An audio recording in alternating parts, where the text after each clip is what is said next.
안나와 언니 수잔은 아버지 헨리 휘팅 워너가 변호사로 성공한 덕에 어린 시절에 뉴욕의 고급 주택에서 살았습니다. 엄마가 일찍 세상을 떠났고 또 평생 결혼을 안 했던 두 자매는 서로를 많이 위존했습니다.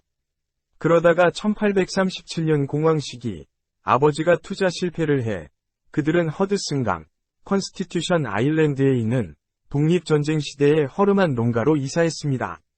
이 집은 미 육군 사관학교인 웨스트포인트 건너편에 있었습니다. 가족 수입에 보탤 목적으로 문학성이 있었던 안나와 수잔은 시와 이야기를 써 출판하기 시작했습니다. 안나는 로빈슨 크루소의 농장을 썼고 수잔은 넓고 넓은 세상을 썼습니다. 그렇게 자매는 나란히 문학 활동을 시작해 평생 소설과 어린이책을 총 106권을 출간했습니다. 그중 18개는 공동 저작이었습니다. 수잔의 가장 성공적인 소설 중 하나는 세이 앤드 실로. 이 소설에는 어린 소년 자니 팩스가 죽어가는 장면이 나옵니다. 교회학교 교사 존 린다는 아이를 품에 안고 흔들어주며 위로합니다. 그런데 어린 자니가 노래를 불러달라고 요청하자 존이 짧은 노래를 지어 부릅니다. 예수님은 나를 사랑하세요. 나는 이것을 알고 있어요. 성경이 나에게 그렇게 말해줘요. 이것은 이전에 없던 찬송입니다. 이 위로를 받고 몇 시간 뒤 소녀는 세상을 떠납니다. 이 노래는 수잔의 요청으로 안나가 쓴 시입니다. 세이 앤드 실은 톰 아저씨의 오두막집 다음으로 미 전국 인기 도서가 되었습니다. 윌리엄 브래드버리는 1862년 존이 부르는 노래를 읽고 3절로 된 원시의 후렴을 추가해 어린이에게 맞는 곡으로 작곡했습니다. 예수 사랑하심은 곧 세상에서 가장 많이 알려진 어린이 찬송가가 됩니다. 예수 사랑하심은 어린이용으로만 사용되던 찬송가는 아닙니다. 당시 안나와 수잔은 육사 생도들을 위해 성경 공부를 진행했습니다. 원래 자매가 신앙심이 깊었지만 삼촌 토마스 워너가 1828년부터 1838년까지 웨스트포인트 교목으로 재직했었던 것이 인연이 되었을 가능성도 있습니다. 자매가 웨스트포인트에서 성경을 가르치던 때는 남북 전쟁 발발 가능성이 점점 높아지던 시기였습니다. 안나는 이 상황을 무척 염려했습니다. 만약 남부주들이 합중국에서 탈퇴하면서 내전이 발발하면 자신들이 알던 많은 생도가 전쟁 중 사망하거나 다칠 수 있었기 때문입니다. 그래서 그들에게 복음을 전하는 것이 무척 시급했습니다. 그녀는 생도 대상교회 학교를 위해 매달 하나씩 새 찬송시를 쓰기도 했습니다.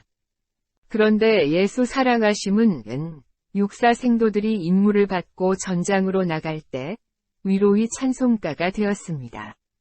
아이러니한 것은 당시 왕성하던 출판업 덕에 이 찬송은 급속히 남부, 북부주 모두에 퍼져나가 북부뿐 아니라 남부 출신 군인들도 위로받기 위해 이 찬송을 불렀다는 겁니다.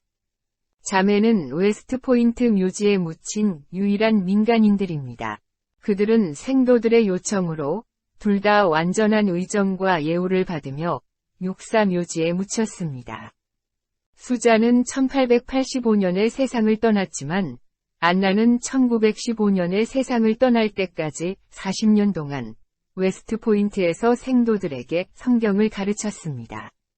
일설에 의하면 아이젠하워 대통령이 안나의 성경 공부반 마지막 학생이었다고도 합니다. 후에 안나는 자신들의 집 굿 크레이그를 웨스트포인트에 기부했고 웨스트포인트는 그들을 기념하기 위해 그 집을 박물관으로 보존하고 있습니다. 후일담이지만 그들의 문학적 성공에도 불구하고 워너 자매는 1837년 재정 실패에서 회복하지 못했던 것으로 보입니다. 한 친구가 이 상황에 대한 글을 썼습니다. 어느 날 안나와 오래된 거실에 앉아 있을 때 안나가 레이스 세공처럼 보일 정도로 섬세한 상자 중 하나에서 조개 껍데기를 꺼내 손에 들고 눈물이 글썽이는 눈으로 말했습니다. 내게 매우 곤혹스러웠던 때가 있었습니다. 청구서를 지급하지 못했고 생필품을 구하지 못한 적도 있습니다. 그때 누군가가 이것을 보냈습니다. 아주 정교한 물건이지요. 그것을 들고 있으면서 나는 깨달았습니다. 만약 하나님이 이 작은 생명체에게 이렇게 아름다운 집을 만들어 주셨다면 하나님은 나를 돌봐줄 것이라고요. 예수 사랑하심은 다른 언어로 많이 번역된 찬송가 중 하나입니다. 존 케네디 전 미 대통령이 2차 세계대전 중 남태평양에서 해군 중위로 지휘하던 고속정이 일본 해군 함정에 격침되고 원주민 2명이 도움으로 구출된 후 그들과 어깨동무하며 이 찬송을 불렀다는 일화는 유명합니다. 세 사람 모두 아는 유일한 찬송가가 이 곡이었기 때문입니다. 예수 사랑하심은의 가사는 단순한 것 같습니다. 하지만 그 뜻을 깊게 이해한 사람은 유명한 신학자 칼 바스입니다. 칼 바스가 시카고 대학교 신학부에서 가진 강연의 마지막 순서에 총장이 질문했습니다. 선생께서 얻은 모든 신학적 통찰 중 무엇이 가장 큰 것으로 생각하시나요? 이 질문을 받은 칼 바스는 잠시 눈을 감고 생각하는 듯하더니 미소를 지으며 대답했습니다. 가장 위대한 통찰은 이것입니다. 예수님은 나를 사랑하세요. 나는 이것을 알고 있어요. 성경이 나에게 그렇게 말해주어요. 예수 사랑하심은의 가사가 결코 단순한 것이 아니지요. 영상을 끝까지 시청해주셔서 감사합니다. 채널 구독을 부탁드립니다. 다른 영상도 보고 싶으시면 유튜브 검색란에 짬 쉼터를 치시면 됩니다.